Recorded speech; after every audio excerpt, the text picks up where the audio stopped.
Eh bien, joyeuse Pâques à chacun. Que le Seigneur vous bénisse vraiment cette journée. Que vous ayez des œufs ou bien pas, tant pis, mais l'essentiel, c'est d'avoir le Seigneur dans son cœur. Hein? C'est le plus important. Merci beaucoup au groupe de louanges qui nous a entraînés dans ce bon moment d'onction de l'Esprit où on s'est vraiment réjoui de la présence du Seigneur. Amen.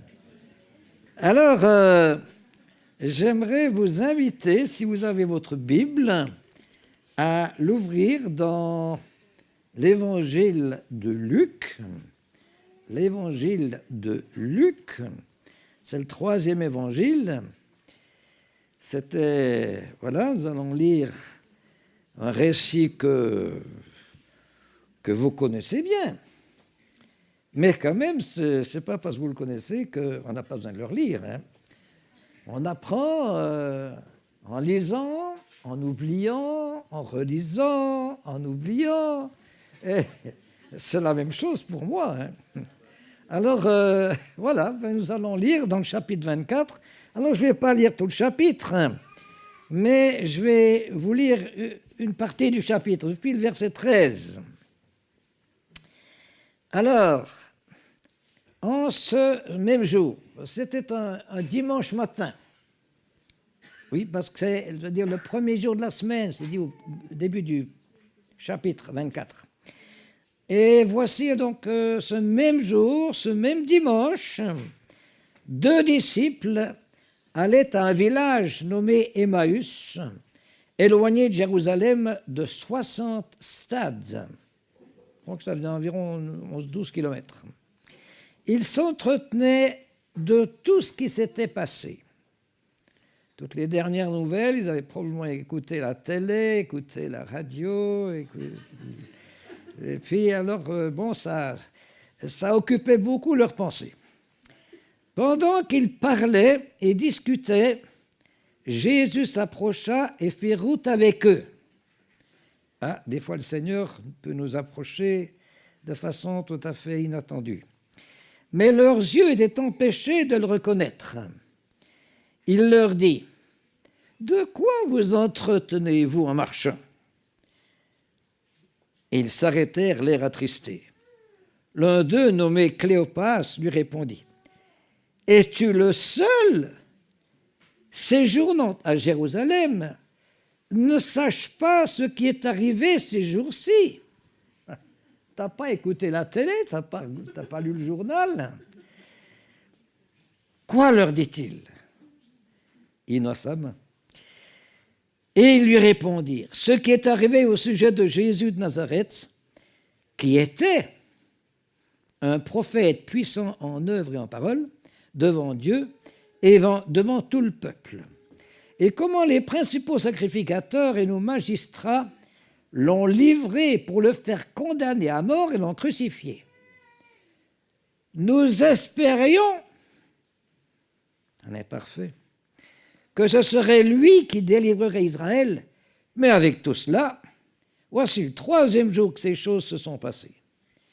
Il est vrai que quelques femmes d'entre nous nous ont fort étonnés, s'étant rendues de grand matin au sépulcre, enfin c'était quelques dames, et n'ayant pas trouvé son corps, elles sont venues dire que des anges leur sont apparus.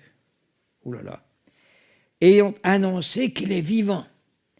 Quelques-uns de ceux qui étaient avec nous sont allés au sépulcre et ils ont trouvé les choses comme les femmes l'avaient dit.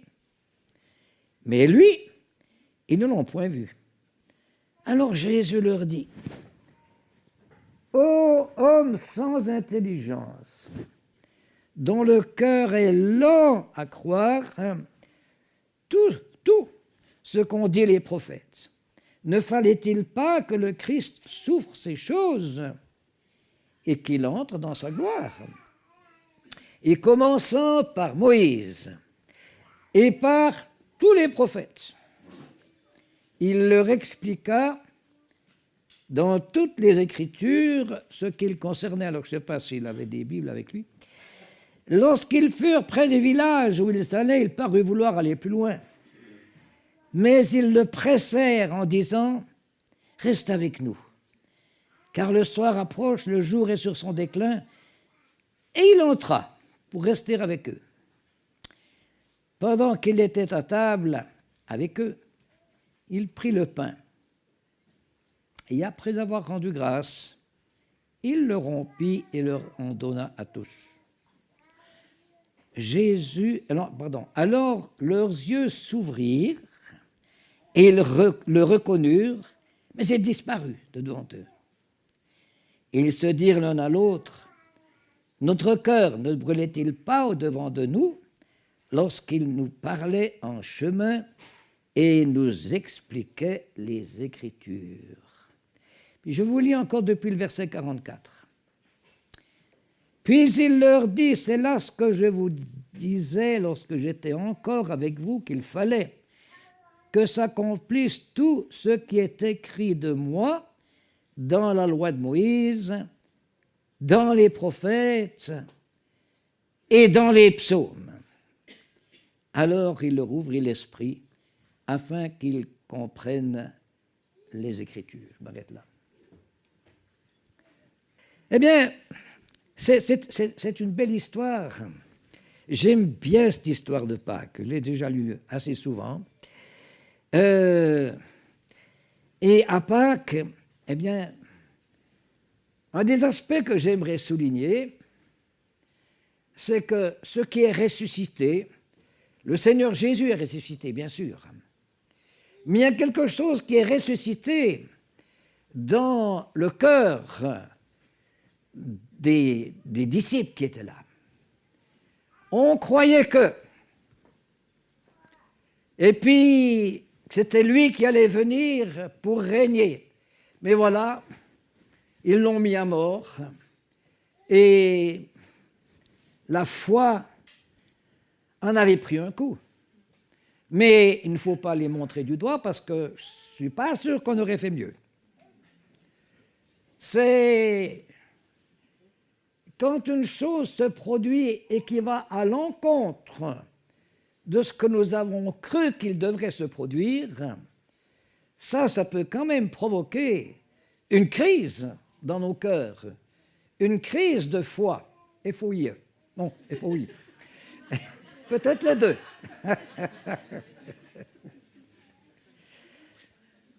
Mais ça peut provoquer une crise.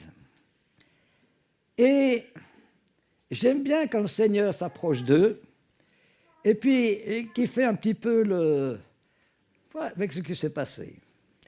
Et comme ça leur permet d'exprimer vraiment ce qu'ils ont au fond du cœur. On a besoin d'exprimer ce qui est au fond du cœur.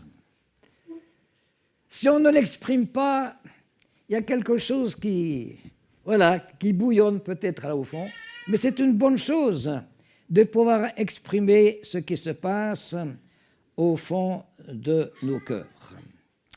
Alors, au fond, ce que Jésus va d'abord leur expliquer, c'est que l'expérience douloureuse qu'ils viennent de vivre avec la crucifixion de Jésus, eh bien que ça faisait partie du programme. Ça faisait partie du programme. Il y a des expériences douloureuses qui ne sont pas le fruit du hasard, mais bien en ligne avec le plan décrété de Dieu. En ce jour de Pâques, j'aimerais souligner la puissance de vie, la puissance de création, la puissance de recréation qu'il y a dans la parole de Dieu. Elle est essentielle.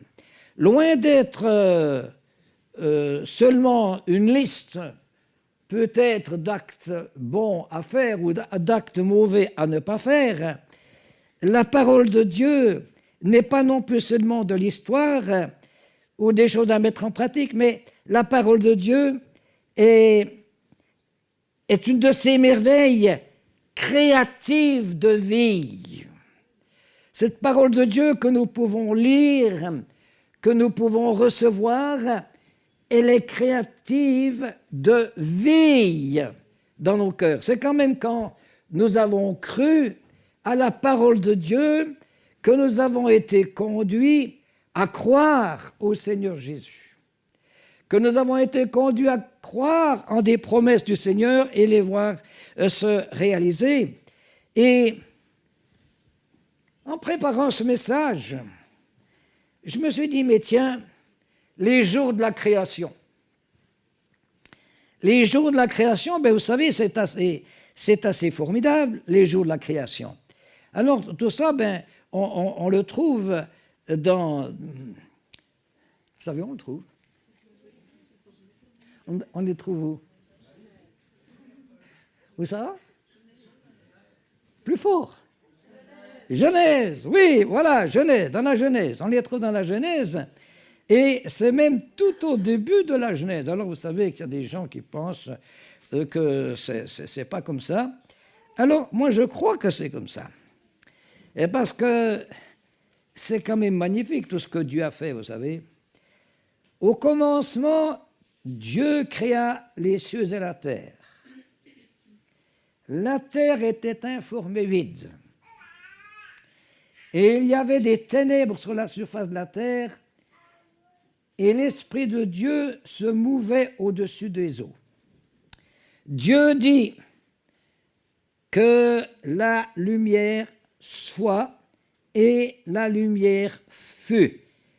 Dieu vit que la lumière était bonne, et Dieu sépara la lumière d'avec les ténèbres.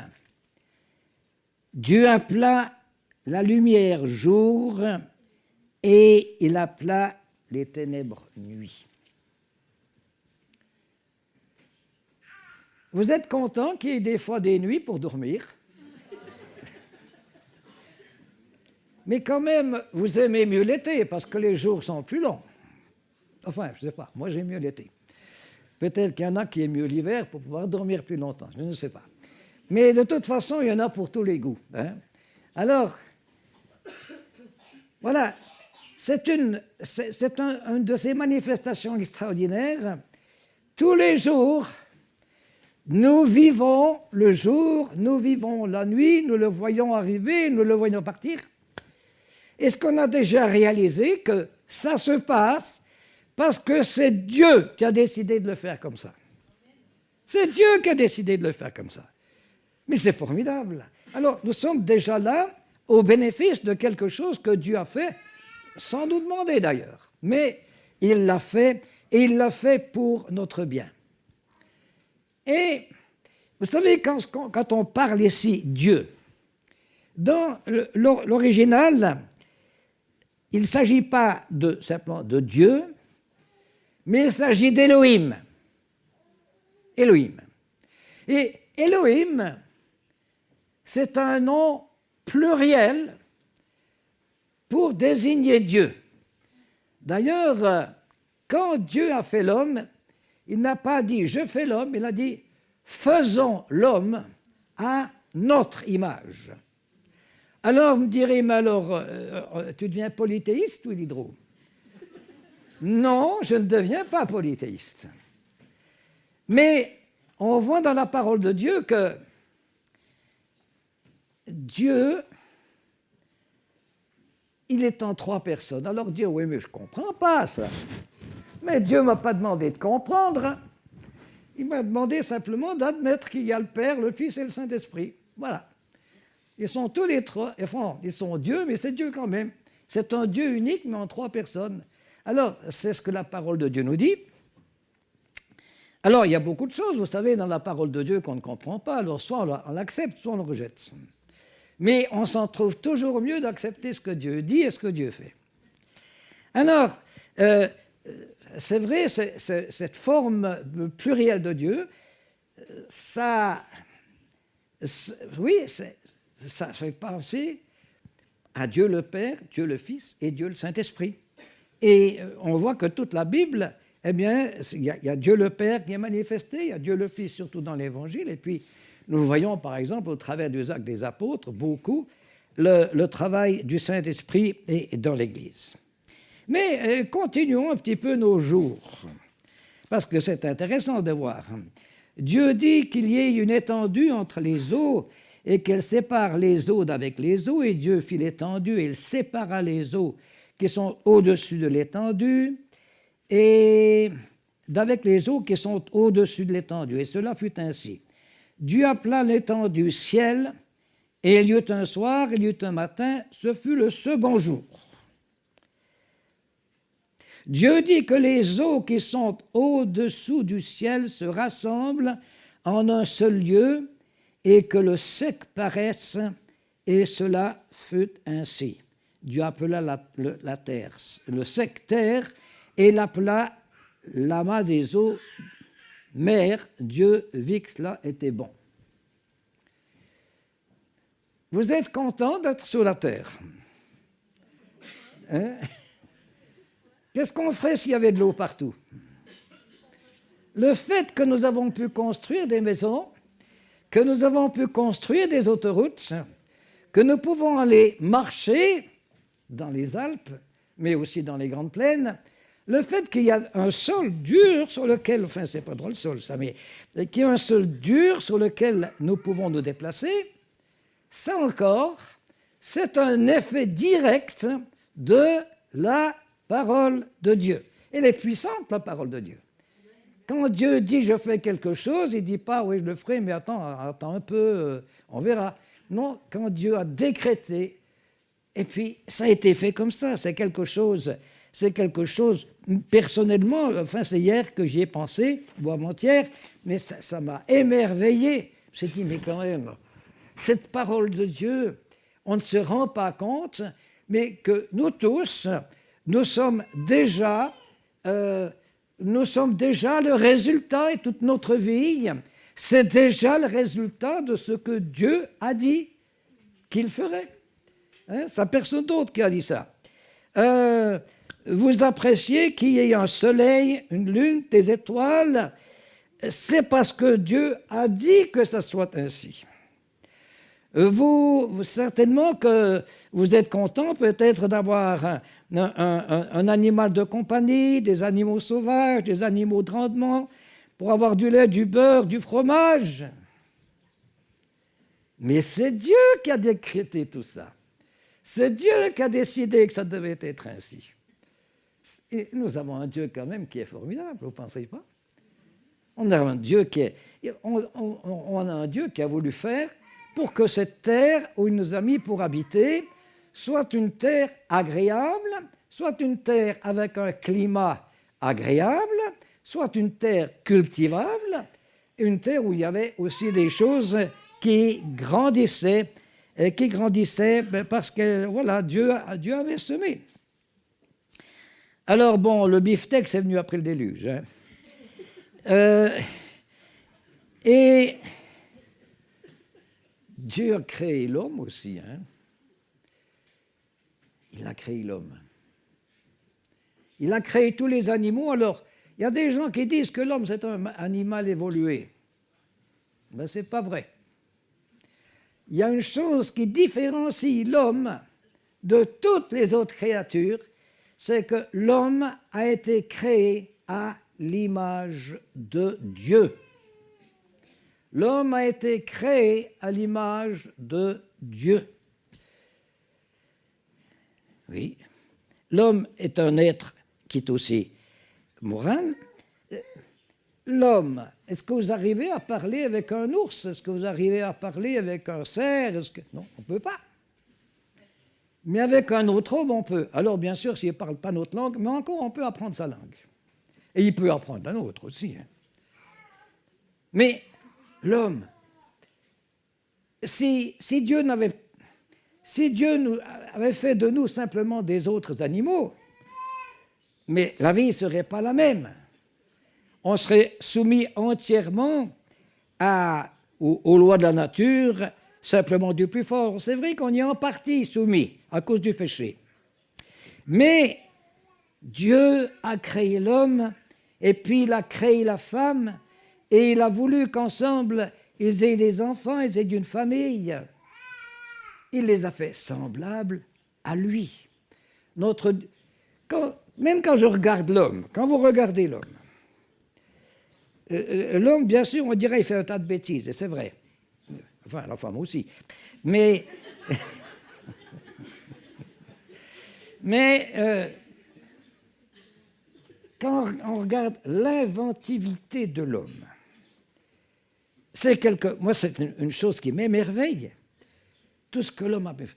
Rien quand on est ici, on regarde ces appareils-là, c'est formidable.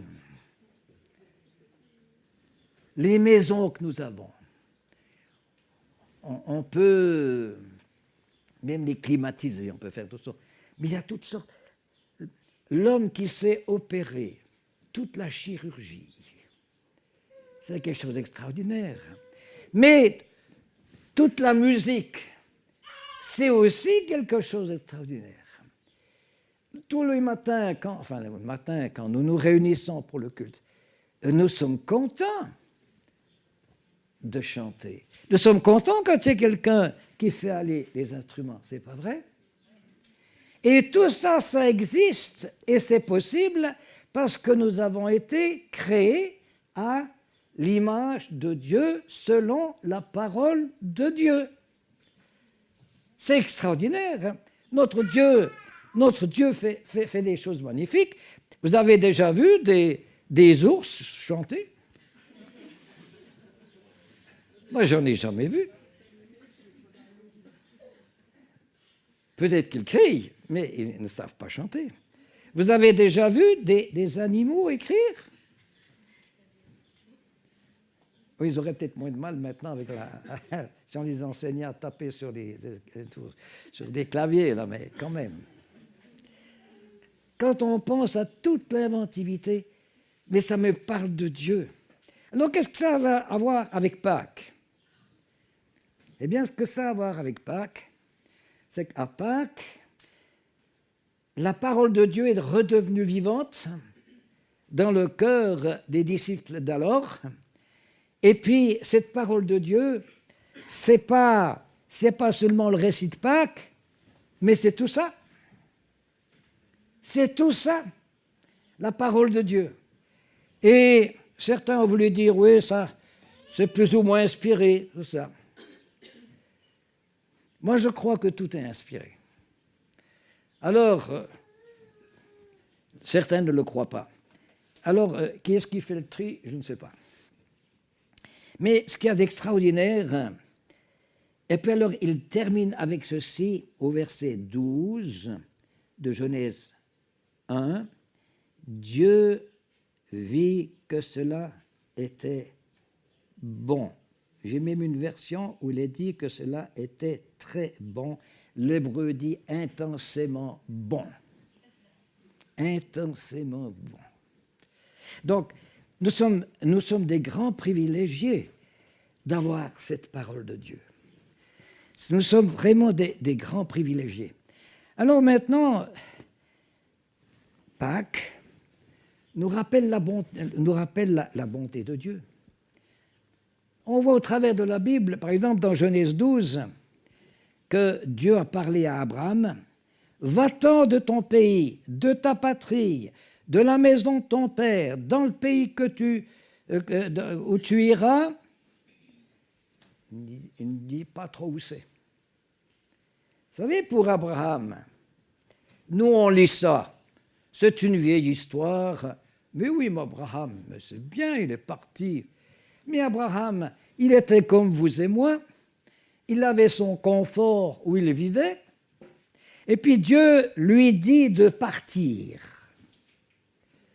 Si tout d'un coup le Seigneur nous disait maintenant, écoute, tu pars, et puis là, tu pars, puis plus tard je te dirai où tu vas, mais tu pars.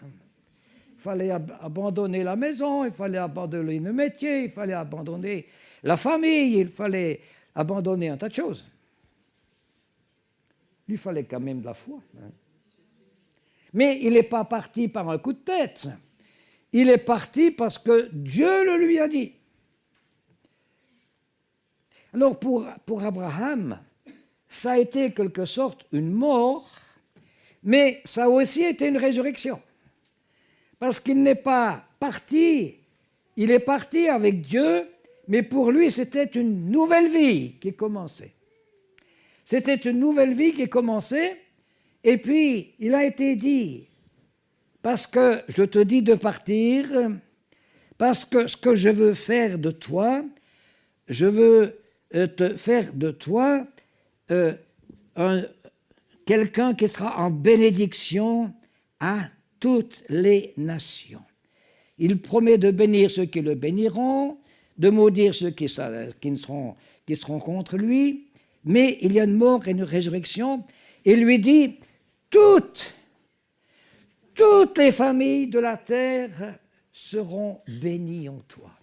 C'était une révolution dans la vie d'Abraham. Parce que chacun, en général, vit pour lui-même. Il vit pour son bien-être. Et puis voici qu'Abraham est appelé à devenir, entre les mains de Dieu, parce que ce n'était pas tout seul, entre les mains de Dieu, il est devenu appelé à devenir un instrument de bénédiction. Alors que tous les grands de cette terre veulent devenir grands, puis pas seulement les grands de cette terre, mais veulent devenir riches, ils veulent devenir puissants. Vous savez, de devenir riche et de devenir puissant, c'était ce que Satan proposait à Jésus. Il lui proposait de devenir aussi riche, puissant, de devenir un oppresseur des autres par exaltation de sa propre personne. Ici, Dieu appelle Abraham à devenir un instrument de bénédiction envers les nations. Mais est-ce que ce n'est pas merveilleux? C'est un changement total de vision de la vie. Le Dieu que nous servons ne veut pas que les siens entrent en compétition les uns avec les autres, mais qu'ensemble, ils construisent une relation pour glorifier Dieu. C'est une toute autre marque de vie. Plus la parole de Dieu me marque, frères et sœurs, plus elle va construire en moi un état d'esprit selon le cœur de Dieu. Plus la parole de Dieu me marque, plus elle va construire en moi un état d'esprit qui correspond à la pensée de Dieu. C'est pour ça que nous avons besoin de pas seulement nous instruire et puis passer comme ça, mais de nous laisser vraiment imprégner par la parole de Dieu. Pour être en bénédiction à toutes les nations, ça veut dire Abraham, il a vécu, il n'a pas vu beaucoup de gens le suivre, il a vu Isaac, mais il y avait une perspective. Ce que je commence aujourd'hui, puisque c'est avec Dieu, ça va se continuer au travers des années, ça va se continuer au travers des générations. Tout d'un coup, Abraham a réalisé, peut-être même pas tellement réalisé, mais voilà, je suis avec Dieu et je suis embarqué dans un bateau différent de celui où j'étais avant.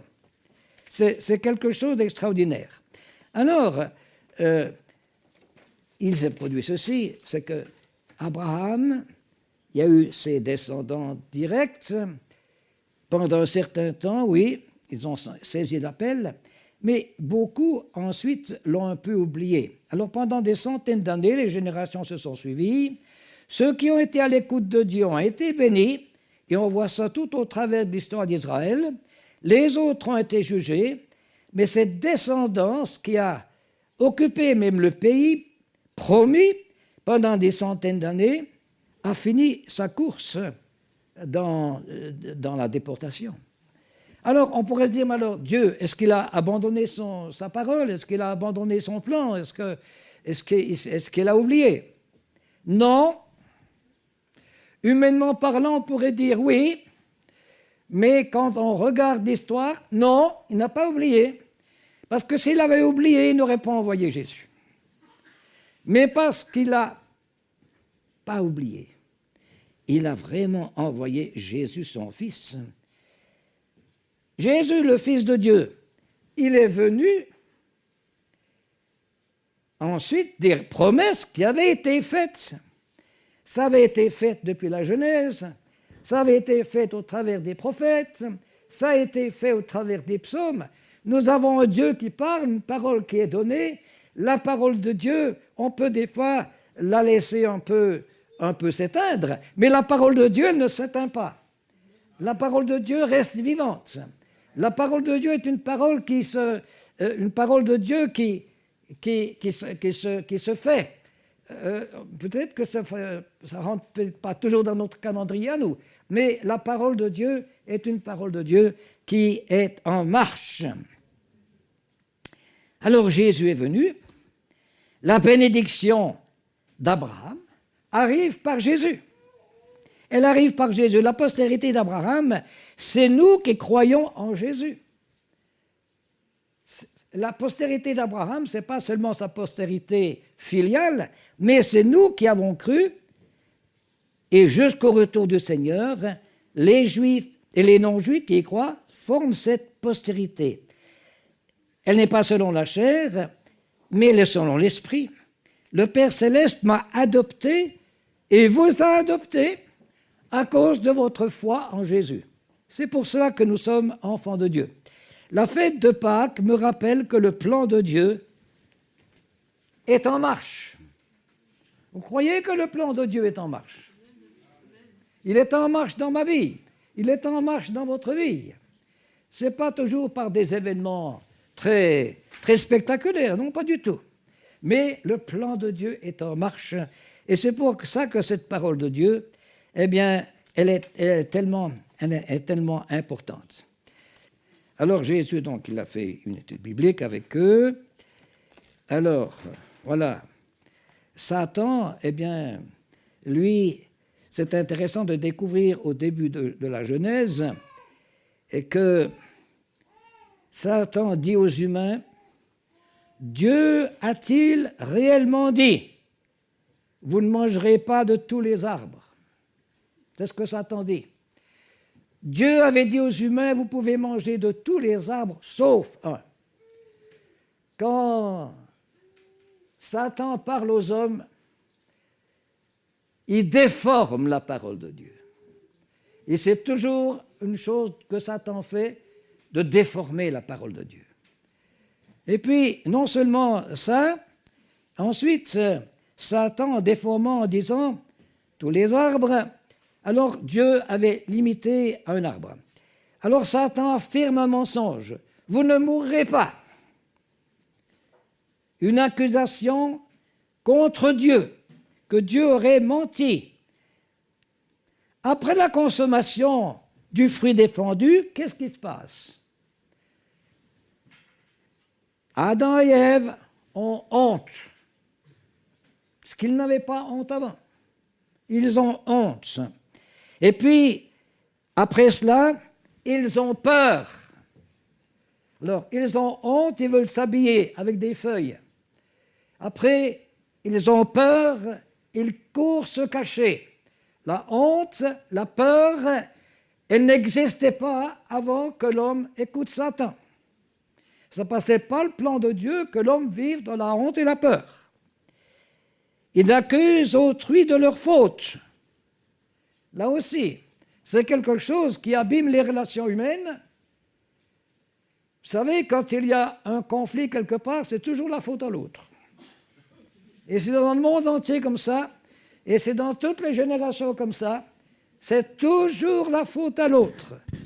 Si vous pensez au mari, il dit c'est la faute de la femme. Bon, ça arrive. Et puis, la femme, elle dit c'est la faute du mari. Mais ça arrive aussi. Hein. C'est la faute des enfants, si on demande aux parents, etc., etc. C'est toujours la faute à l'autre. Et tant que c'est la faute à l'autre, d'abord, j'aurai beaucoup de peine à recevoir la grâce de Dieu. Mais à partir du moment où je viens au Seigneur, dit le Seigneur, voilà, telle chose, c'est ma faute, je le reconnais. Maintenant, Dieu ne veut pas que je vive tout le temps dans la culpabilité, pas du tout. Mais Dieu nous montre. Maintenant, quand Dieu me montre mes fautes, ce n'est pas pour pointer vers moi un doigt accusateur, mais quand Dieu me montre mes fautes, c'est comme l'oncologue qui vous montre il y a un cancer, mais il y a un cancer, on va le traiter. Et quand Dieu me montre mes fautes, c'est aussi pour me dire, bon, on va les traiter. Parce que le Seigneur Jésus est venu pour traiter cet aspect de l'homme. L'homme, on est un pécheur, on n'est pas un pécheur parce qu'on a volé. On est un pécheur parce que on ne veut pas de Dieu, parce qu'on oublie Dieu. C'est la raison pour laquelle on est un pécheur. Mais Jésus est venu pour nous sauver. Jésus est venu pour nous faire du bien. Jésus est venu pour nous donner la vraie vie. Mais vous savez, au début de la vie de Jésus, qu'on appelle le deuxième Adam, Satan vient, il tente Jésus, et qu'est-ce qu'il lui dit? Si tu es fils de Dieu, si tu es fils de Dieu. Au jardin d'Éden, il a dit, Dieu a-t-il réellement dit? Quand Jésus est tenté, il lui dit, si tu es fils de Dieu. C'est une espèce de défi. Jésus est venu pour donner sa vie, pour être en bénédiction à toute l'humanité. Mais Satan essaye de faire de Jésus quelqu'un qui vit pour consommer. Il essaye de faire quelqu'un qui vit pour lui, quelqu'un qui utilise sa puissance pour son propre confort. Voilà ce que Satan fait avec Jésus. Et Jésus, chaque fois, refuse en disant « Il est écrit ».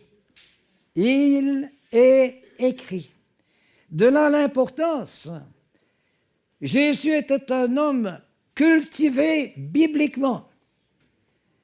Il était un homme cultivé bibliquement. Il nous est dit, Jésus le dit, Jésus ne vivra pas de pain seulement, mais de toute parole qui sort de la bouche de Dieu. De toute parole qui sort de la bouche de Dieu. Mais vous savez, la parole de Dieu, c'est vrai, c'est quelque chose de magnifique. Des fois, une fois, il n'y a pas longtemps, ça m'était arrivé, puis je me disais, mais qu'est-ce que Dieu est bon quand même. Il m'était donné de repenser à des choses qui n'étaient pas justes, que j'avais mal fait dans ma vie et tout ça. Puis j'aurais pu rester sous une accusation. Et puis en même temps, Dieu me montrait sa grâce. Me montrait à quel point, si j'étais encore vivant aujourd'hui, c'était la grâce de Dieu. Rien à voir avec mes mérites. Rien à voir avec mes qualités. Mais tout à voir avec la grâce de Dieu. Mais vous savez, ça m'a réjoui. Ça nous réjouit quand on voit ça, parce qu'on se rend compte qu'on n'a pas un Dieu qui est venu pour nous écraser, mais nous avons un Dieu qui est venu pour nous entraîner. Jésus a pris sur lui le fardeau de nos péchés, afin que nous en soyons dégagés et que nous puissions être entraînés à sa suite. Alléluia. Mais le Satan, il veut toujours essayer de nous faire voir ça. Alors lui, pour pointer le doigt, pour accuser, alors il est là. Hein. Attention de ne pas le suivre, parce que nous pouvons faire des fois la même chose avec notre proche. Oh, mais t'as vu celui-là Vous savez, on est humains, hein. Tous, moi aussi. Mais nous avons un Dieu qui est extraordinaire. Il y a des jours, vous savez, on se réveille. Ça m'est encore arrivé hier. J'avais mes pensées embarrassées avec toutes sortes de soucis. Ouais, ça m'arrive aussi, hein, j'ai beau être vieux. Ça m'arrive aussi. Et puis, tout d'un coup, la pensée m'est venue. Le Seigneur est mon ancre. Et puis, j'ai commencé de louer le Seigneur, qu'il était mon ancre. Pas l'encre qui écrit, hein, l'encre du bateau. Et ça m'a réjoui. Et pendant longtemps après, oh, j'étais tellement content d'être dans le Seigneur, de connaître le Seigneur Jésus, d'être quelqu'un qui est libéré. Vous savez, il y a beaucoup de chrétiens, des fois, qui restent avec un fardeau de culpabilité sur leur cœur. Ce n'est pas Dieu qui met ça. Non, Dieu ne met pas un fardeau de culpabilité. Il nous donne de voir nos péchés, qu'on puisse les luire. Voilà, je les dépose à tes pieds, Seigneur. Avec ta grâce, je vais faire mieux. Je suis en route. Mais le Seigneur, il est venu pour nous dégager de nos fardeaux. Amen. Il est venu pour nous dégager de nos fardeaux. Il nous aime. Oui, l'homme ne vivra pas de pain seulement, mais de toute parole qui sort de la bouche de Dieu. Tu adoreras le Seigneur ton Dieu, tu le serviras lui seul. Tu ne tenteras pas le Seigneur ton Dieu. Jésus, donc, était cultivé de la Bible. Eh bien, vous savez, Jésus, quand il a fait l'étude biblique aux 2 disciples d'Emmaüs, ces 2 disciples, ils étaient différents après. Ils ont dit, mais est-ce qu'il n'y a pas quelque chose qui brûlait dans nos cœurs? Et Dieu veut aussi nous conduire, quand nous lisons la Bible, peut-être pas à chaque fois, mais il y aura des moments où il y a quelque chose qui va brûler, non pas nous brûler, mais ce sera comme un feu qui brûle intérieurement. Ça réchauffe le feu qui brûle dans le poêle. Hein? Eh bien, dans nos cœurs, c'est la même chose. Hein? Vous savez, quand Josué a envoyé 12 espions, il y en a 10 qui ont décrié le pays. Ils ont dit, oui, il est beau, mais alors. Mais il y en a 2 qui ont dit, Dieu va nous aider. Dieu va nous aider. Et ces 2-là, ils sont rentrés. Mais comme c'était les autres qui étaient la majorité, cette génération n'est pas rentrée parce qu'on a écouté la majorité. La majorité n'a pas toujours raison. Ceux qui ont raison, ce sont ceux qui s'attendent à Dieu. S'attendre à Dieu. Vous savez, quand David affrontait Goliath, Saül lui disait, mais qu'est-ce que tu vas aller, toi, jeune gamin, affronter un soldat formé et tout ce que tu veux? David a dit, mon Dieu, il est plus grand que Goliath. Il est plus grand. Et il a gagné. Et il a gagné. Eh bien, nous aussi, si nous apprenons, mais comment est-ce qu'on sait que Dieu est grand? Comment est-ce qu'on dit qu'il est? Mais c'est en nous nourrissant de la parole de Dieu, frères et sœurs. En laissant cette parole de Dieu imprégner notre pensée. Et ce n'est pas toujours facile de lire la parole de Dieu. On peut avoir des problèmes des fois. Moi aussi, ça m'arrive de lire la parole de Dieu et je trouve que c'est peut-être difficile, je ne comprends rien, tout ça. Ça nous arrive à tous. Mais persévérons. Quand vous construisez une maison, c'est pas toujours facile de construire une maison, mon frère, attendez qu'il construit. C'est pas toujours facile. Quand on construit des choses, les gens qui ont construit des tunnels, des fois, ils se sont fameusement gratté la tête pour savoir comment est-ce qu'ils allaient continuer. Mais ils ont continué. Eh bien, nous, avec le Seigneur, c'est la même chose. Il y a des moments où ça peut nous paraître difficile, pour diverses raisons. Moi aussi, mais c'est une grâce de continuer, c'est une grâce de persévérer. Le Seigneur nous invite à persévérer, et le Seigneur est avec nous. Nous voyons qu'il persévérait aussi dans la doctrine des apôtres. Alors, vous savez, quand mon expérience de chrétien me paraît faire de moi un perdant face à la prospérité des non-chrétiens, quelque part, ça arrive qu'on ait des perdants. Si vous lisez le psaume 73, je ne vais pas vous lire parce que le temps avance, mais si vous lisez le psaume 73, le psalmiste, il était choqué, mais finalement, il a dit, il explique comment, et puis il réalise que d'être un enfant de Dieu, que de connaître le Seigneur, de savoir où il va passer son éternité, mais aussi cette présence de Dieu dans sa vie, c'est sa force, c'est sa richesse. La présence de Dieu dans nos vies, frères et sœurs, c'est la présence de Dieu, plus qu'encore que tout ce qu'il peut nous donner. C'est la présence de Dieu dans nos cœurs qui fait la différence. Alléluia. C'est la réalité. Nous sommes invités à vraiment le saisir. Alors, voilà.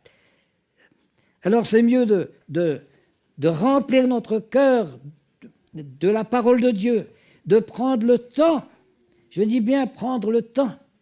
Si je lis quand j'ai le temps, je n'aurai jamais le temps. Mais si je prends le temps, ça va m'aider. Ça va m'aider. Mais prendre le temps de lire la parole de Dieu, de la méditer. Alors, en ce jour de Pâques, vous savez, nous sommes des ruminants, mais pas de notre nourriture, mais nous sommes des ruminants de la parole de Dieu.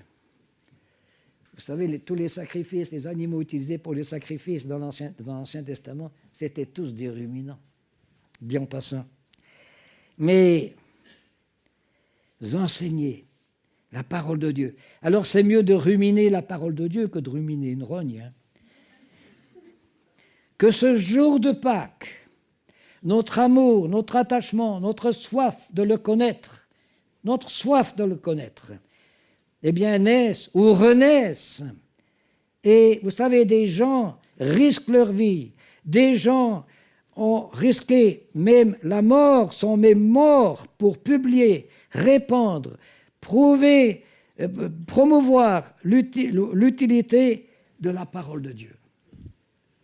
Nous avons ça tellement librement chez nous. Mais il y a des gens qui acceptent de mourir pour que cette parole puisse passer. Alors, pour terminer, j'aimerais dire que la tendance naturelle de notre cœur humain, pécheur de nature, a toujours été et sera toujours d'oublier, négliger, abandonner, déformer, arranger à notre sauce la parole de Dieu. Et c'est ce qu'a vécu le peuple d'Israël et aussi le christianisme. Mais quand cette parole est rendue vivante par Jésus, par le Saint-Esprit, elle est une nourriture. Et sans l'aide de Jésus et du Saint-Esprit, elle peut devenir un fardeau, frères et sœurs. Mais avec l'aide de Jésus et avec l'aide du Saint-Esprit, alors elle devient une vraie nourriture. Jésus a dit, « Venez à moi, vous qui avez soif, et qu'ils boivent, et des fleuves d'eau vive couleront de son sein, le Saint-Esprit et la parole vivante. » Ce que Dieu nous donne, frères et sœurs, ce n'est pas destiné à être quelque chose de sec, mais c'est quelque chose de vivant, c'est quelque chose de nourrissant, c'est quelque chose de désaltérant.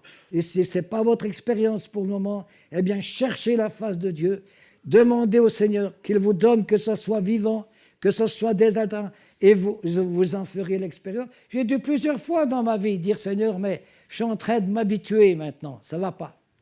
Alors, Seigneur, il faut que ça redevienne vivant dans mon cœur. Et le Seigneur n'est pas fâché si on lui dit ça, il est content. Mais le Seigneur est un Dieu qui est vivant. Amen. Amen. Amen.